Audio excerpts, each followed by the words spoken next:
ربا كل قرض جر نفعا بغیر عوض فهو ربا.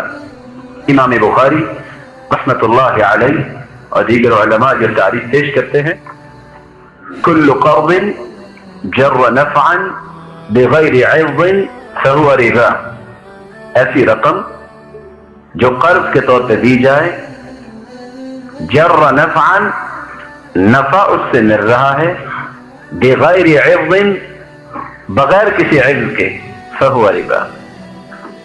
اسلام نے احل اللہ البیع وحرم الربا، تجارت کو حلال کیا ہے اور ربا کو حرام کیا ہے، اور کرایہ اس کے بارے میں صریح نص ہے کہ یہ جائز ہے. اس لیے ان دونوں میں اتنا ہی فرق کافی ہے کہ وہ حلال ہے اور وہ حرام ہے. رہی اس کی صورتیں یا اس کو اس وقت معاشرے میں کیسے پیش کیا جا رہا ہے، یہ ایک الگ پہلو ہے.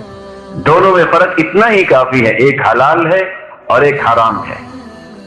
اور کتنا ہی خوبصورت جواب امام شعبی نے دیا. امام شعبی رحمہ اللہ جنہوں نے 500 صحابہ کو دیکھا ہے، ایک شخص سوال پوچھتا ہے، ابلیس کی بیوی کا نام کیا ہے؟ ارے اس کی بیوی کا نام پتہ چل جائے تو کیا کوئی ای میل ڈالنا چاہتے ہیں اس کو، یا کوئی میسج کرنا اس کو، یا کوئی رشتہ داری کو اس سے قائم کرنے ہے؟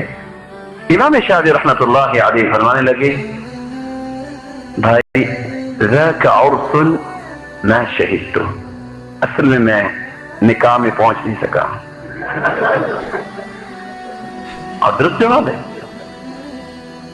ذاک عرس ما شہدت، یہ کیسا نکاح تھا کہ میں وہاں پہنچ نہیں پایا.